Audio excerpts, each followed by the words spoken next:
What is Qigong and how can it help you have a confident and calm life, as the title of this podcast proclaims? You will find the answers in this podcast series with host, the Confidence Coach Susan Axelrod, and co-host Nadine Searle, the Calmer Self Coach. Qigong is an ancient Chinese practice of mindfulness, but it's so much more. Called internal medicine, it is said that using the practice of Qigong can create an elixir within. Could this be true? In this podcast series, this truth will be explored by two practitioners, one former Type A and one former self-professed people pleaser. Dr. Roger Jahnke calls Qigong one of the most eloquent, poetic, and effective tools in our quest for personal breakthrough and peace of mind. Your podcast hosts, Susan and Nadine, agree. Qigong can be a new tool in your personal health practice kit. Join them for this conversation that may just change your life. Hello, friends. Welcome to part 2 of this very important podcast episode on grief and loss. I am, it's hard to say delighted or happy to be discussing this with you today, but I do feel gratified that my work has led me to this place to be able to have a platform to share absolutely vital conversation with you today. My dear friend and colleague and co-host Nadine Searle, the Calmer Self Coach, is here with me to have this discussion. Hello, Nadine. Hello, Susan. I'm with you on that. It's not right to say I'm excited to be here, but I'm very honoured to be here. And I really feel that it's so important to be talking this way, isn't it? So that people can join in this conversation and feel that they have permission to speak the way that we're doing. So it's really important. Thank you so much. Yeah, I love permission. And I also do love permission to be excited. In our last episode in the first half of this podcast, we did talk a little bit about that it's okay to experience joy. Yes. Our thesis that we are sharing is pretty much feeling, voicing out what's on your heart and in your mind, allowing yourself to feel the feelings. I full on cried in the last episode. It probably will come up again.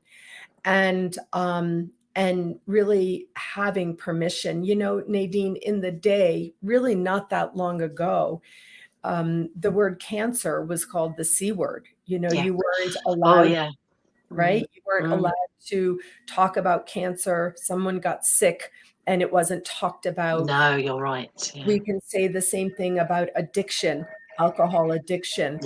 People were deep in addiction, and everyone around them, connected to them, was in deep grief and loss, but yet we didn't talk about it. We just stuffed it down, right? Oh, yes, you're so right. And I'm getting that feeling as you're saying that. I've shared this with you, but I want to share it with everyone, actually. I used to drink quite a lot. I still have a drink. I'm confessing to that. Someone actually said I was an alcoholic. And I went, what? It was the word. You don't say it out loud, do you? It's not one of those things that you say. And actually, it really hit me, but it made me think, made me question, it made me really think. I couldn't argue with it. I did at the time. My reaction wasn't the best. But it is, like you say, saying the words. And while you're mentioning that, I really feel, I say, someone has died. I say they died. I don't say passed over or we lost them or whatever. I say the word. Sometimes people aren't comfortable with that, but for me, that is the word I want to use. And again, you know, finding our own way. You said in the last episode, you know, it's different for everybody, and it really is, isn't it? And I think when we're talking to young children about loss, death, you know, if we say, oh, Nanny went to sleep or something, you know, the mixed messages, you know, sometimes we do have to be clear, you know, and say a word that we're not so comfortable with, like you said, cancer, you know, that never used to be said, did it? Right. Alcoholism, death, you know, let's give everyone permission to say whatever word feels right for them. There's no right or wrong, is there? Well, first of all, this is like so much.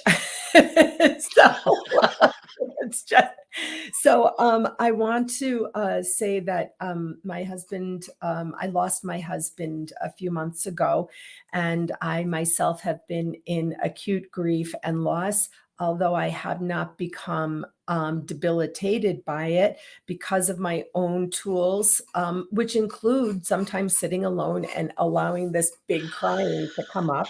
Yeah. But one of the things I'll never forget the story he told me early on in his career as a psychologist. There was a 3-year-old girl, a sister in his office, and the family was kind of talking about the older sister problems. And the little girl, my husband suddenly became aware that she had picked up the phone and she was talking to her daddy on the phone. And her father had died, and no one had ever spoken to her. All she knew was Mm, that he was mm, gone one day, yeah. and he had to mitigate that. She was having a conversation with daddy on the phone because she didn't know, that he was gone. Yes.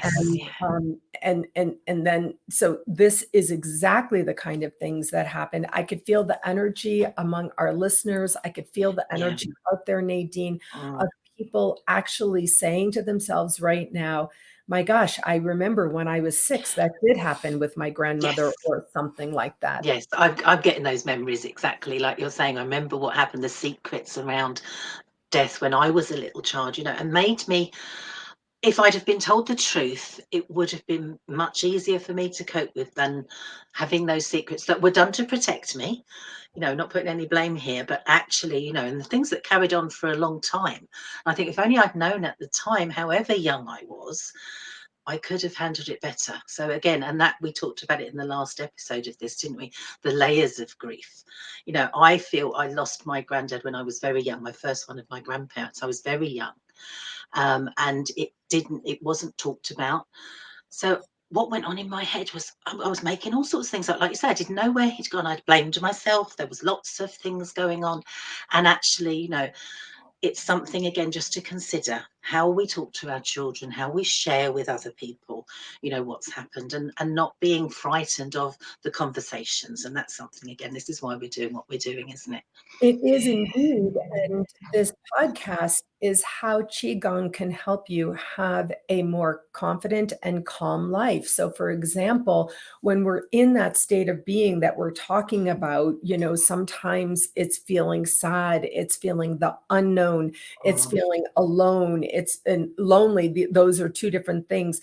mm, It's feeling maybe even resentment might come up about, yes, the things, yes, especially in our last episode we talked about that all loss is not from death, that there's true, real, significant loss when you lose something like a job. yeah, yeah, For some people, the cancer, the fear of cancer is about losing their hair. yeah, yeah, There's so many things along the way.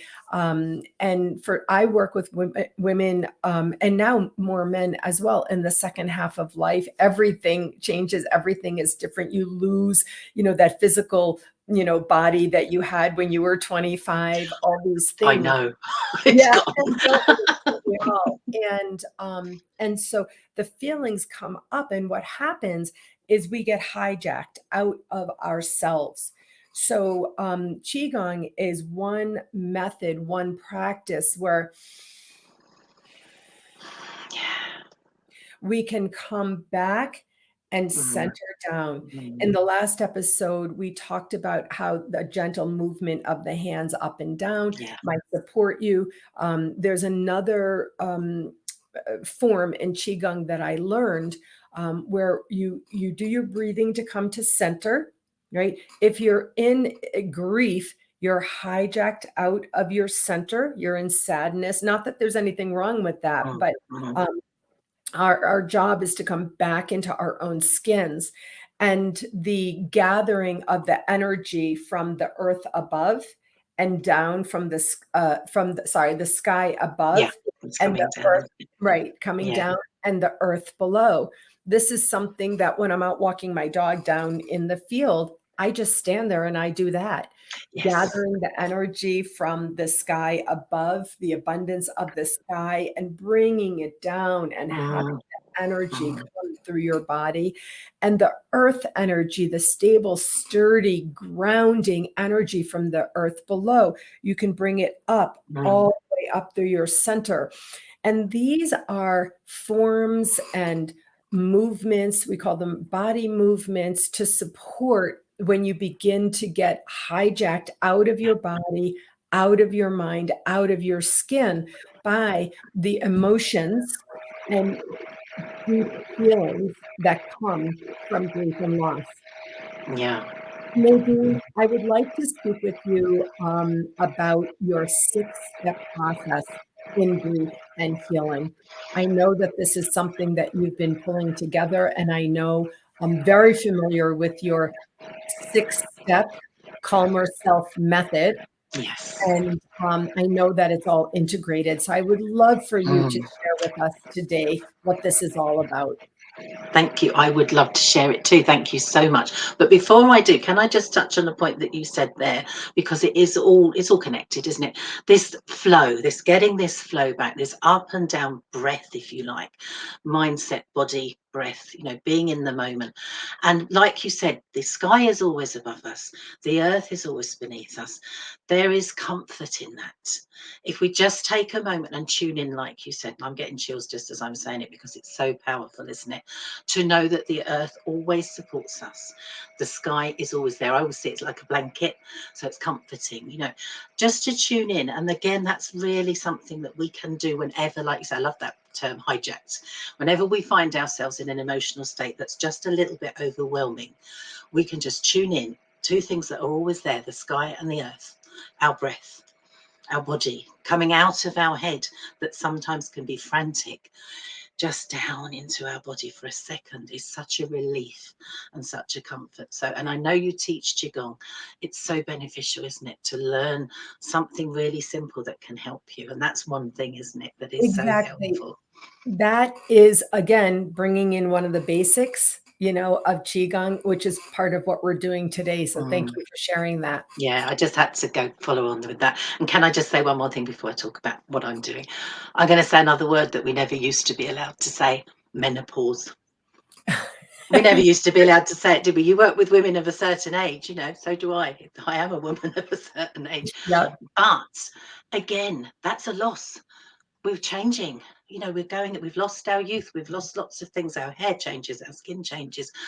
There's a lot of loss. There's a lot of, with me, a little bit of anger, oh, I didn't, that kind of thing, and a little bit of shock. What's happening? So really, again, stages of life where we have this loss and this feeling. And again, we are in a world now where we can talk about it a bit more. Thank heavens for that. So just wanted to say those two things before I forget, because I think they're important. I hope that they'll help people to know that, again, it's okay, isn't it? So yes, I am my Calmer Self method, which is a 6-step program, is hugely adaptable. I adapt it to whatever people need. And as you said in the last episode of this, that everyone's journey is individual, everyone's feelings are different. So I adapt what I do to what people need. You're the same in your business and how you support people, aren't you? You're intuitive and you go with the flow of what people need. And it is important to actually realize that the first thing we need is to actually recognize what's going on for ourselves, isn't it? To really feel people are probably familiar with, I don't know if you call it 5 steps or 7 steps of grief. Are you familiar with that? It's almost like these are the rules, if you like. And I'm not poo-pooing it, but it's a bit of, if I just say what they are and see if you agree with me: denial, anger, bargaining, depression, acceptance. And then if you want 7 steps, there's hope and processing. Now, I'm not sure, that's not an order, that's not how it goes. And I know some people struggle with that, and that's fine because we're all different. But they are things to be recognized, aren't they? They are feelings that we might feel. And I think you said it earlier, sometimes we might feel a bit of anger. We might feel cheated, we might feel betrayed. There's loss in so many ways, isn't there? When someone has died, or when something changes, all of those feelings are valid and they might come up, and it's just knowing what to do, isn't it? So the first thing I teach every client that I have, everybody that I support, is recognizing whatever's coming up for you. That could be overwhelm. It could be, like you say, being hijacked, recognize. I do teach people how to release. And one of the things that we both do, is that movement, isn't it? That flow, because of being stuck when we're frightened and when we're uncertain, we get that flow going. But it is important, I feel, for everybody to be supported, to be held, to be helped, to know how to recognize what's going on for them, because that hijacking of the brain, we just go into total disarray, don't we? We don't know what's going on. So sometimes it is just like, being in that. I know you provide it for people all the time, and so do I, that safe space where you can just go, rant, rave, do whatever you need to do for a moment, knowing that you're in a safe space and it's okay.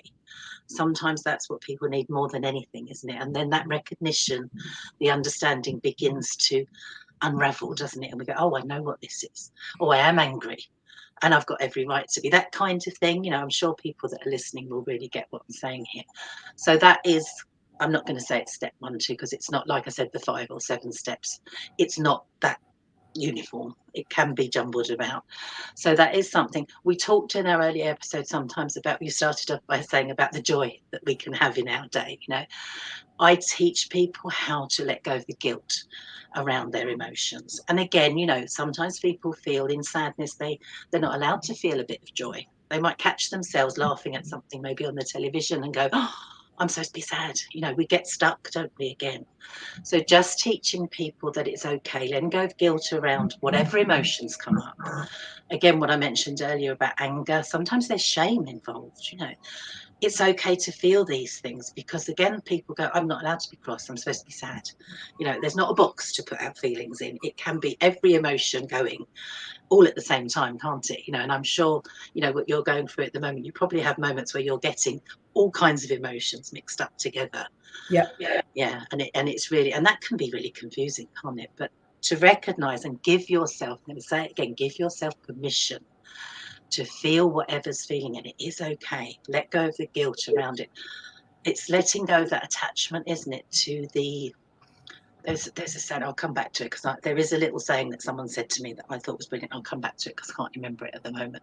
But really feeling that whatever you're feeling is okay. There is no right or wrong. So I've remembered what it is, the sayings. I'm a bit all over the place. Unhook the moral judgment from your feelings. Yes, I like it. That is, I'm going to say it again, unhook the moral judgment from your feelings. Because when someone said that to me, God, it hit me. And I went, oh, wow. That's a good one. I also Yeah. do want to just acknowledge here what you said, the way you opened the last episode, was that everyone is dealing with grief and loss. And I wasn't really so tuned into that before, because my other losses, my 2 parents and my 2 in-laws, within some years, 1 year apart basically of each other, were more natural, in the natural order of things. I wasn't so tuned into that. But then losing my husband tragically a couple of months ago, I became more tuned into it. But one of the things that happens when you're in loss and grief is brain fog. Yeah. And so when you say that we're all experiencing, especially coming out of COVID, we didn't even really begin to touch on that, but coming out of COVID is absolutely, everybody is like, what happened, And so there isn't a person who isn't experiencing that over a bit now. Exactly. So you said recognizing emotions, how you feel, and then you also talked about letting go of guilt, around your emotions. Mm-hmm. Yes, because we hold that, and it's something I say a lot of the time. Let go of your shoulds. We should be doing this. We should. That's why the steps of grief that I mentioned earlier, and I'm not putting them down at all. They're all valid. But some people try and follow a formula. This is what I should be doing now. I should be over it by now. I should be. Let that go. I always say your shoulds are on your shoulders. Let them go. Let it go. Because actually it really is, isn't it? We put ourselves in, we make rules, if you like, don't we? Sometimes we're carrying them down from our family and the way things have been in the past, but there are no rules. this is individual. We take as long as we take. You mentioned, that what I call layered grief. It's not one person we're grieving when someone dies.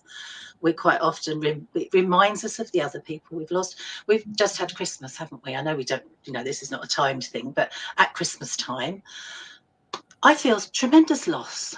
Yeah. There's joy, but there's also loss, so these things come up, don't they? I think that's Again and so, again. I think that's an Mm. experience most people have. Yes. Yeah. Yeah. Who's missing, Yeah. that kind of thing, So it is something, letting go of that guilt, knowing that you're on your own personal, it's individual, and you find your own way. Because we do, sometimes we're so lost, we're trying to follow a pattern, aren't we? And we haven't got one. There is no pattern. I wish there was sometimes a little book that we could follow, but there isn't, is there? So, but again, this is where we both support people, isn't it? You do it your way with your beautiful, so many methods, when you're Qigong and you're confidence coaching and you're supporting women, totally. And I do it with my calmer self method, calmness in grief, that kind of thing. We need to be a bit calm and confident, don't we, when we are actually struggling? So those things come into play as well. So it is as well, I help people, and you talked about it earlier, how to sit with those difficult emotions. Because again, it's something that I was guilty of. I never would let myself have those difficult emotions because I was terrified of them. I wouldn't let them come up. I pushed them down. That's, like you said earlier, it's really unhealthy to be pushing things down and not voicing things out. But that's what I did. And it made me very ill, made me a little bit, it mentally made me ill and physically made me ill. So this is a process that is very valuable to learn. And I know you do it as well with people that you support, how we sit with those emotions and being brave, learning how to be brave. And like you said earlier, recognizing that we go through loss all through our life gives us that confidence to know we can cope. And when you build that confidence, and I know you're big on the confidence coach, building confidence, when you've got that confidence, you are brave enough to go, okay, I'm hurting, I'm really hurting, but it is okay. And I know I can do something about it. That makes such a difference to life. And it's a skill that you can apply to lots of things. It's not just the grief. Well, this third thing of sitting with difficult emotions is something that to have someone to sit with the difficult emotions with you Yes. is antithetical. It's antithetical to the aloneness, to Yes. Yeah. the avoidance, Mm. to the denial. Honestly, having dealt with addiction, it being in what I call addiction relationship, honestly, I was in such denial and avoidance partly from being alone. Yeah. And, we're going to have to do another episode on that Aren't we? Aren't we? with alcoholism and alcohol addiction, as you said it earlier as well. That's why I said, wow, this is a lot that we're getting Yeah. into today. But sitting with the difficult emotions of, I could hardly look at you, Nadine. Like I'm the energy is so big right now. I'm looking off because to have someone who can sit with the difficult emotions, even of the possibility of what might be that you just want to deny and avoid. I can't think of anything more important than that. Yeah. So yeah, go It ahead. is. It is. And I can see how that is really touching you at the moment. It's so important, isn't it? And Yeah. when people learn how to do that, they are, they've changed their life. It can be applied to everything, and it's so freeing. And I think as well, you're absolutely right. We hold that space for people.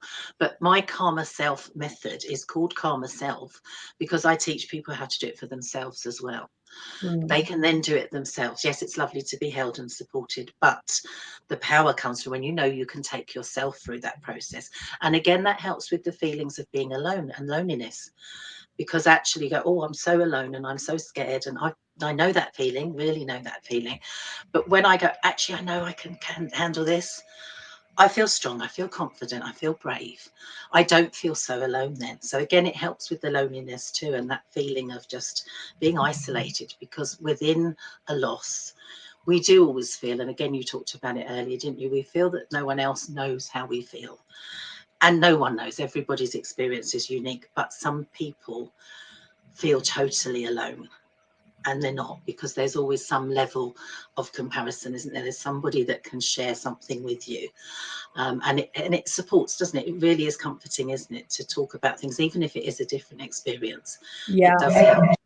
And knowing, being able to speak about it with someone, even yours and theirs, which may not be the same. Yeah. That happened to me recently.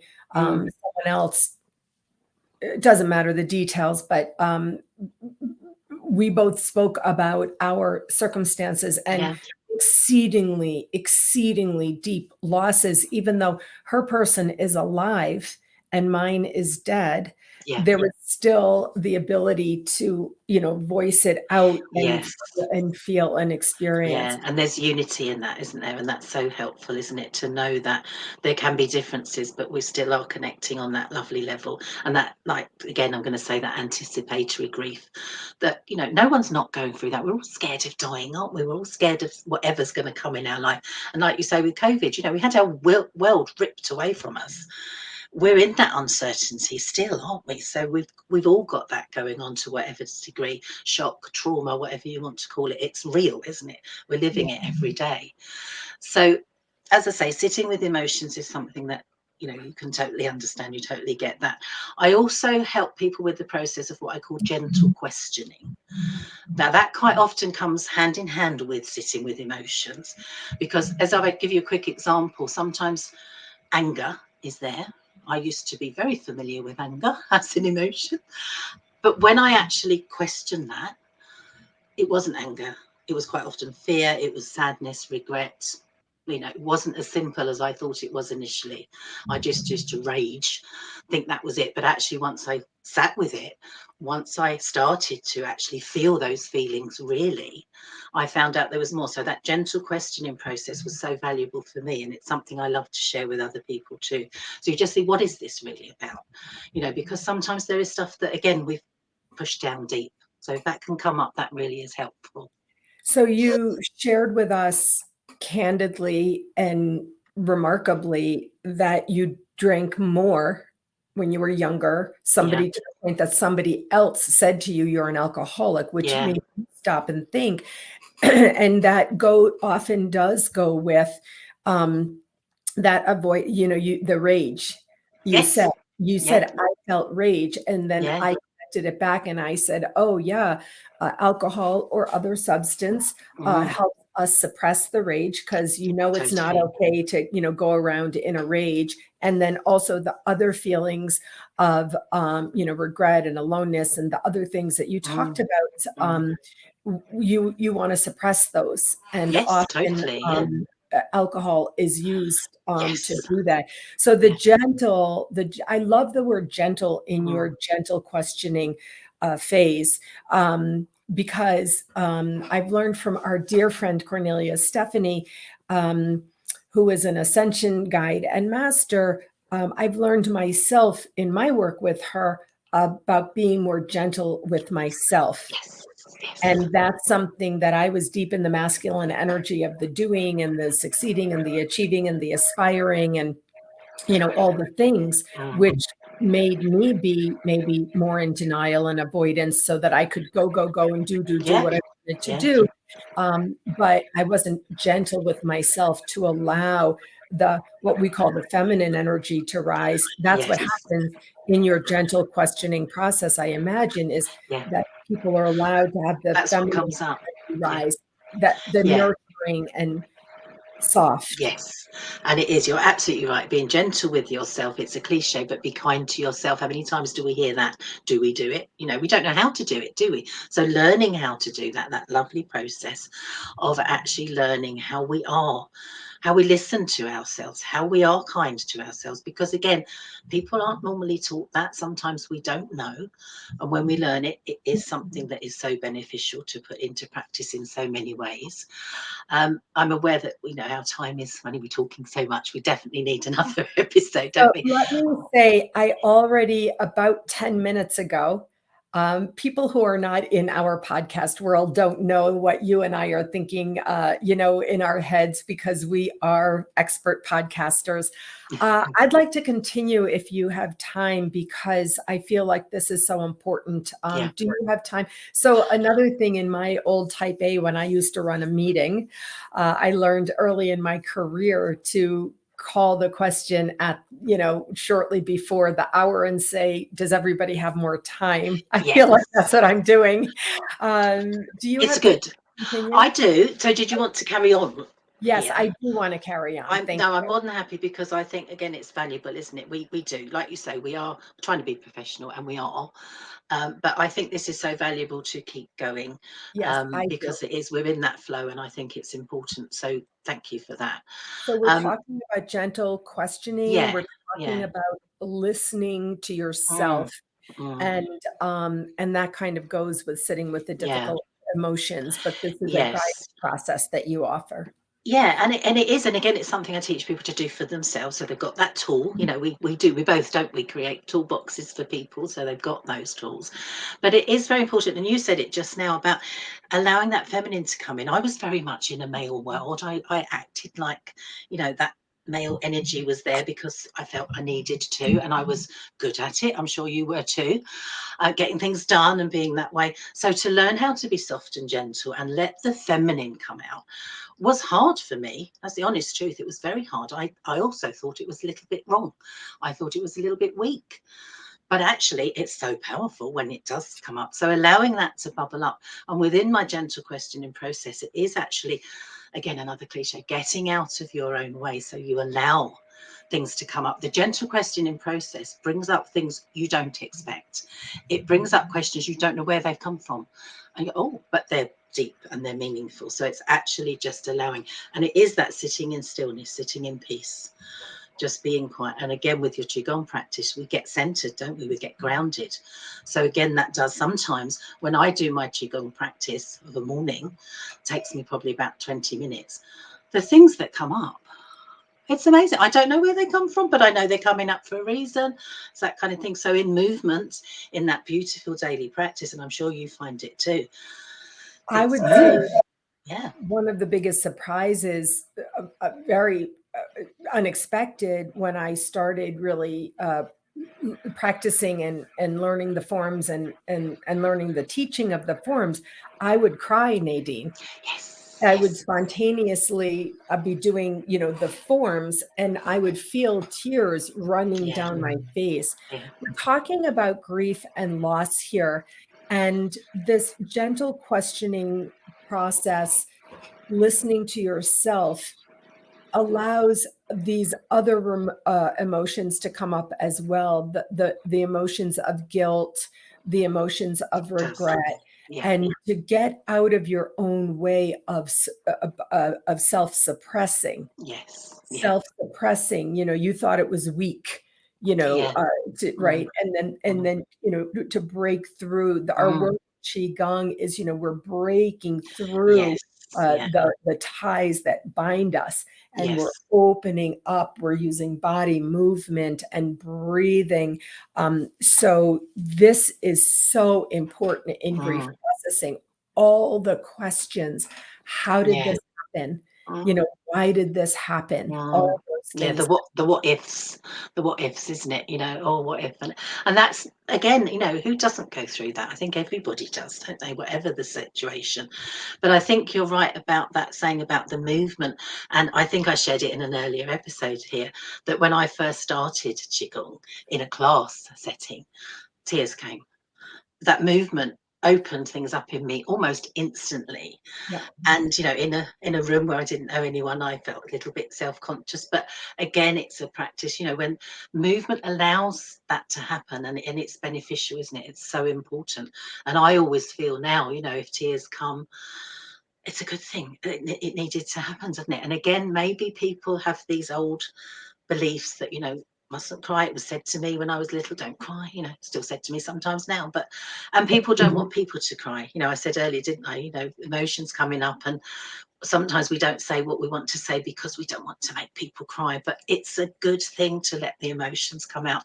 So Qigong movement flows things flow. It's so good, isn't it, to find a way that we can actually get those movements and those Well, you feelings said out. before when I started to cry, I think it was in our other episode, and you even acknowledged, oh, I don't want to make you cry. I don't want to say something that makes you cry. Mm. But you and I, we are experienced in helping people, sit with their own difficult emotions.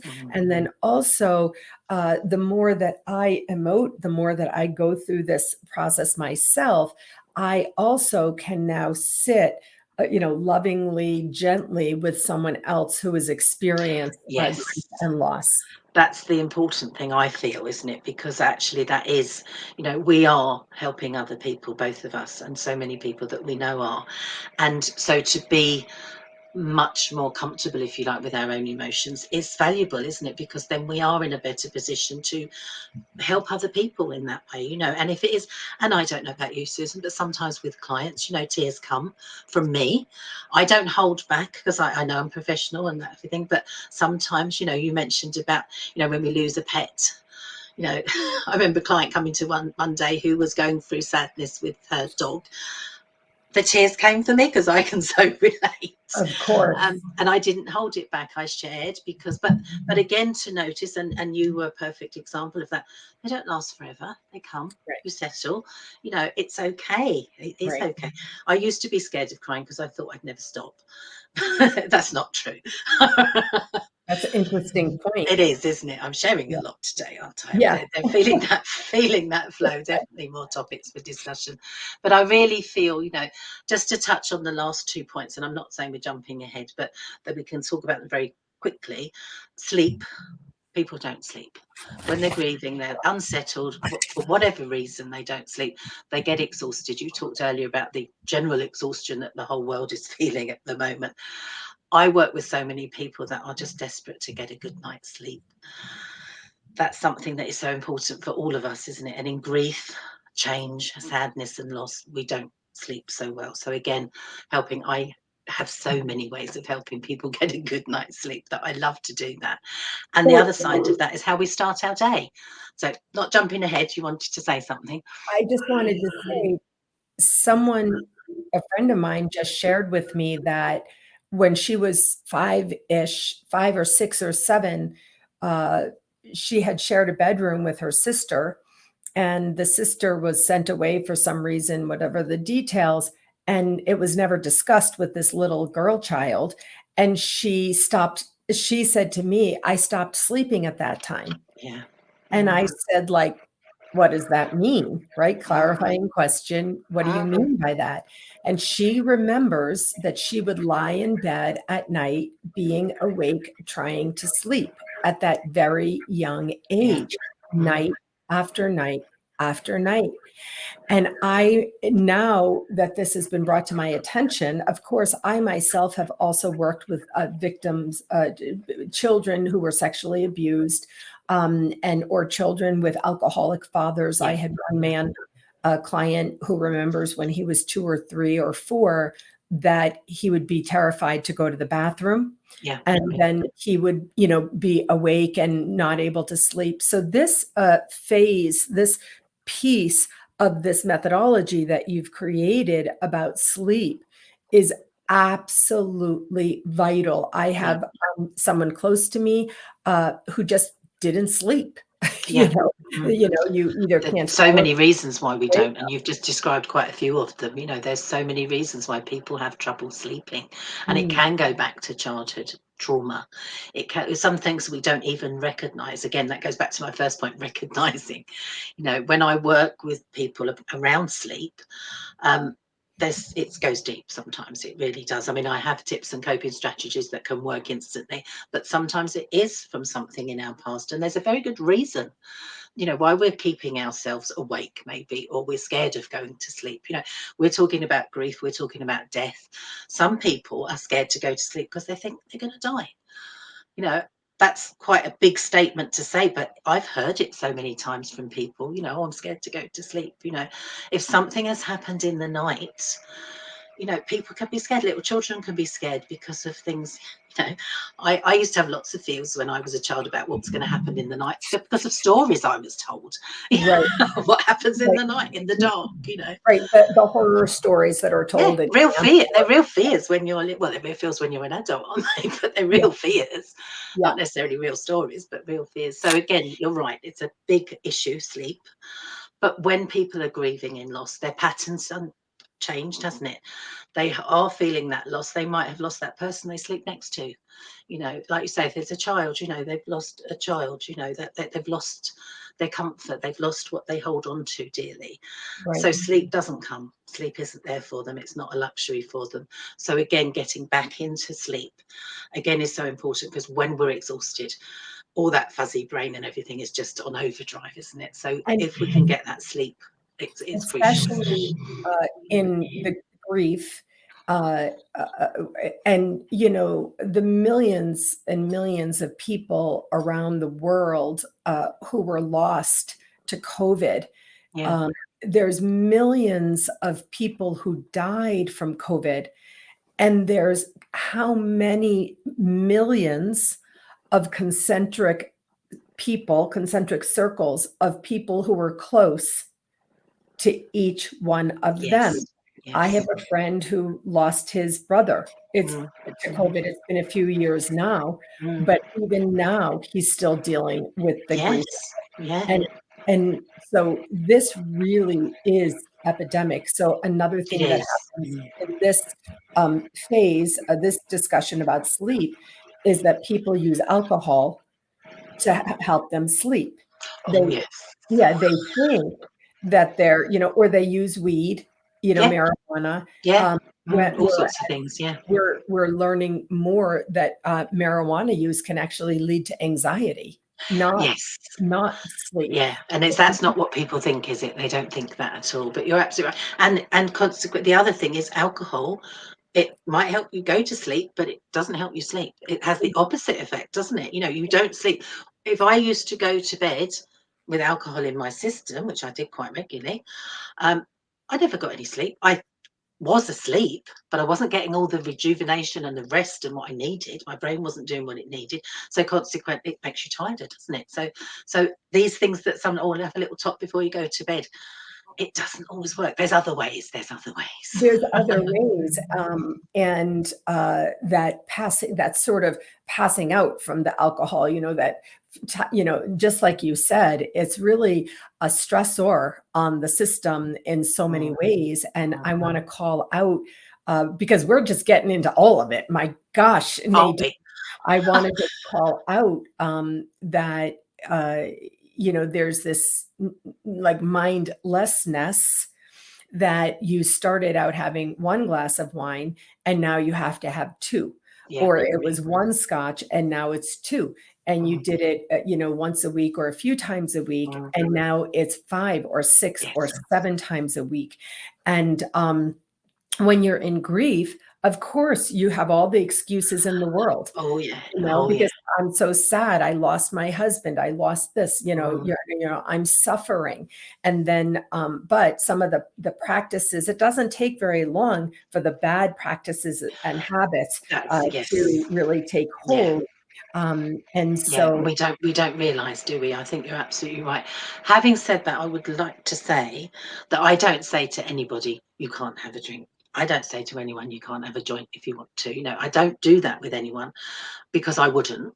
But it is, again, it's recognising, gentle questioning, sitting with your emotions. All of those things come into play. Yeah, right. because actually, you know, if you want a drink before you go to bed, think about it.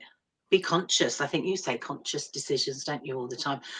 And, you know, I'm not saying you can't do that, but choosing, giving yourself the right to choose, knowing why, knowing what the emotions are all about, not using it because you're scared of your emotions.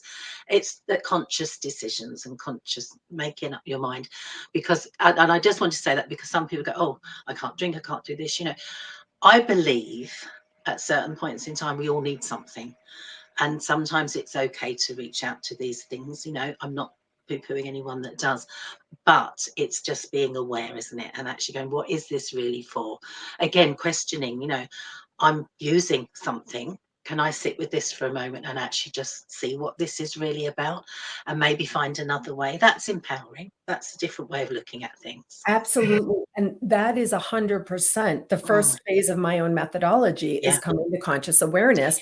And Yes. honestly, I believe without a shadow of a doubt that this conversation that you and I are having now is helping someone come to Yes. that consciousness, Yes. become aware, become, consciously making a choice of, I'm okay with this, I do this, or oh my gosh, wait a second, I need to look at this. And that's a part of this.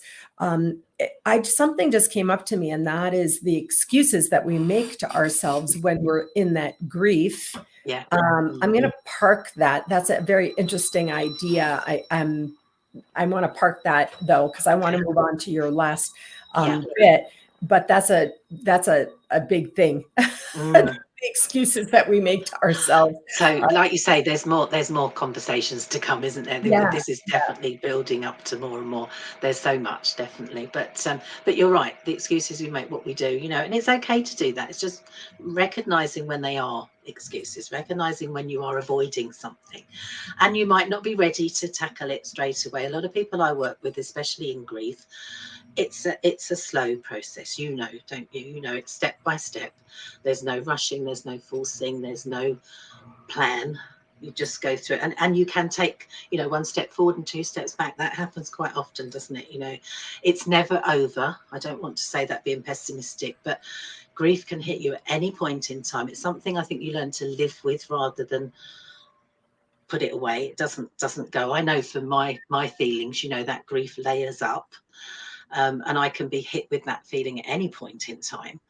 And sometimes it's something from such a long time ago, but it's still there and it's still real and it's still a feeling. But for me, that's okay. The feelings, aren't they? Love, grief, they're so closely entwined, aren't they? So, They are indeed. So mm. you went from sleep, and then the last idea was about waking up. Yes, start your day in a positive way is what I say. Okay. Because Mhm. again, it's actually, to help people with my Calmer Self method to start with, but also when they are navigating their way through a grief process. It's, how do we get back into some kind of routine, maybe? What do we do? Again, that so many people say to me, and you might have experienced this yourself, I have, it's the first thing I think of when I wake up. It's the last thing I think of when I go to sleep. So having those ends, how we get a good night's sleep and how we wake up in the morning and how we start our day. And again, your Qigong practice is part of my positive morning routine. So it's something that we can, a bit of movement, a bit of being mindful, like you said, the breath, the body, the movement, it's so important, isn't it, to tune into you as we start our day, because sometimes it will be the first thing you do when you wake up. That sadness and losses, it hits you straight away. You open your eyes and it's there. And that's really scary, isn't it? So again, just going, well, what can I do to slowly start to change that so that I can step into the day the way I want to? And again, that goes back to the letting go of guilt, so that we're allowing ourselves to do that. So all of my steps are intertwined, but that's life, isn't it? That's the way it goes. So again, just thinking, how I'm going to start my day is crucial, isn't it? You probably have a morning routine, that you do, that we need. I do, and it's helping people have that. Having a dog that you do Yes, have yes, to let out. Some people have my dog is part of my morning routine, whether or not I want to get out of bed, whether or not anything is going on. yeah, I tend to his needs. So that gets me out of yes, bed. You indicated earlier that you do a 20-minute form of Qigong.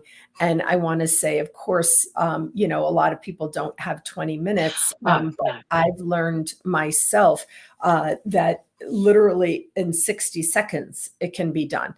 And exactly. It doesn't have to take 20 minutes. Yeah, right, exactly.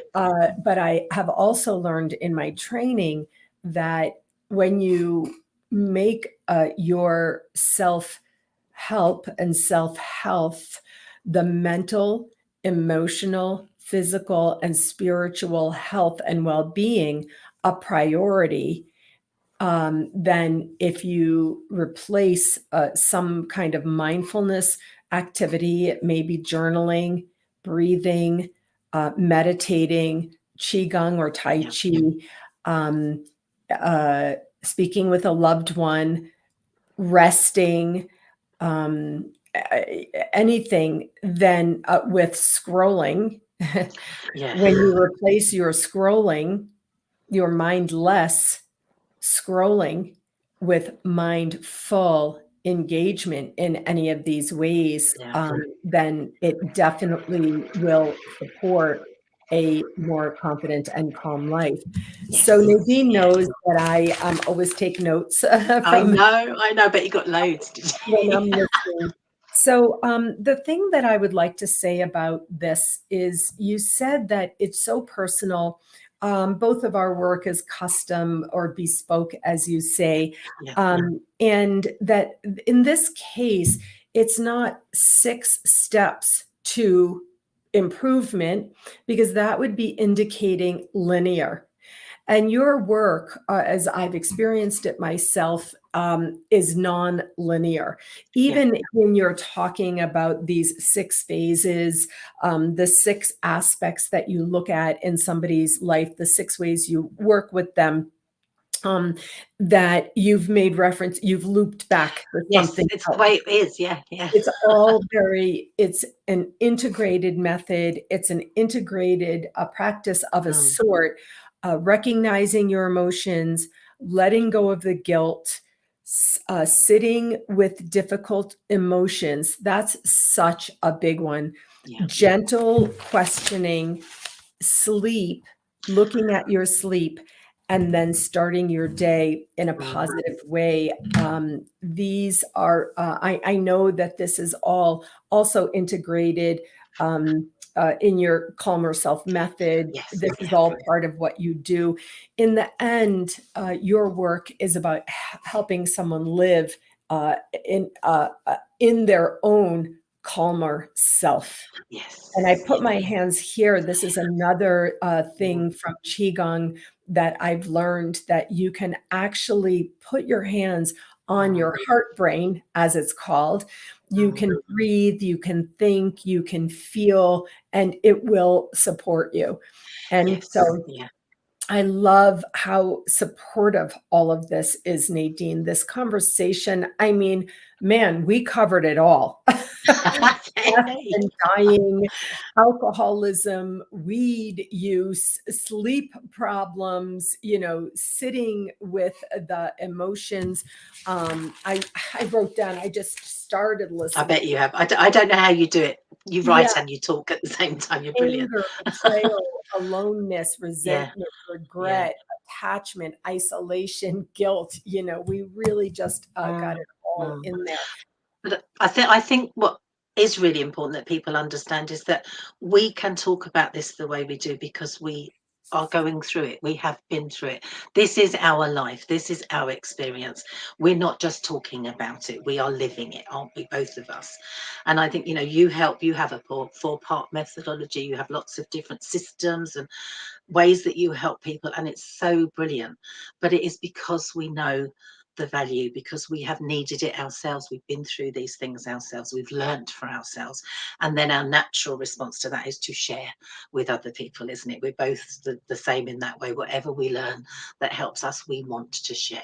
So, I know I'm speaking for you, but I'm sure that you feel the same. That's exactly right. I need to pull in my most recent book that was published a few months ago. And I'm pulling it in because the thesis of Dear Future Self, to the point that you just made, my books are all anthologies of articles that I have written over the course of a year's time. And so I am in deep processing of all that we're discussing. And my Dear Future Self thesis is this: Dear Future Self, I am doing every single thing in my power today to take care of you. This idea, and we'll just begin to close here, this idea of what it feels like to live with continuous debilitating grief inside your body, your system, your mind, your soul, wrapping around it. That's not how we want to live in the healthiest emotional way. And so these practices that we're sharing with you, this method that you shared with us is crazy. We're going to write, we'll put it in the comments, is so helpful. And I just want to say thank you so much, Nadine, for this honest, real conversation. I love our conversations. This is what we're doing. This is what we're sharing with the world, to know that you can say these things out loud, what you've shared and what I've shared, and we'll still wake up in the morning. Yes, exactly. I do. And thank you, Susan, because you help me share all this. You give me confidence. You help me voice it out. So you give me all of that support. So thank you so much. Oh, And it's my this pleasure. conversation, you invited me to this, and I'm so grateful, because it's important. So important. So tell our viewers and listeners where they can find you. Yeah, I would like to invite people to go to my YouTube channel, Calmer Self. And your YouTube channel is it Susan Axelrod? Is that the title of it? Is that It what people is want to not. look at? It's called in the Confidence Zone. There you go. I'm glad I asked, because people Yep. would look at the wrong thing. So we both have YouTube channels. All of these conversations will be on there, won't they? So they'll all be on there. And our past conversations, I think we're on episode 9 or 10, are we now, of the Yep. confident Qigong for the confident and calm life. Yep. There's so much in them. You can see from the way we talk, we cover a lot. So I would invite everybody to go to each of our YouTube channels, subscribe. It's free. You won't miss anything then. And see what's there, because there's so much valuable content in both of our YouTube channels, isn't there? So that's a good place for people to find resources, get to know us a bit more, because we always share, don't we? And and get involved, ask questions, see Yeah, what's there. absolutely. And also, Nadine and I met through our good friend Cornelia Stephanie, Yes, we inside the did. Cornelia Stephanie Media Group.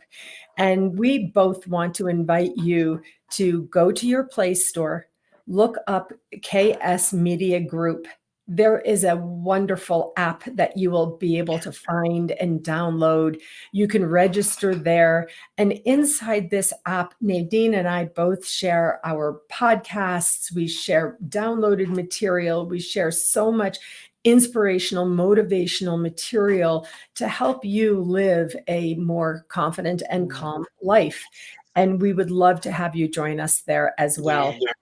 Nadine, as always, I am going to go shake it out a little bit myself now. This was heavy, it was deep, but it was so We need to good. move it. Yeah, we need to move it and breathe, and really, have such gratitude that we found each other, that we have this platform, and that we can share with the world like this. I thank you. So grateful. Thank you so much. Thank you. Take good care.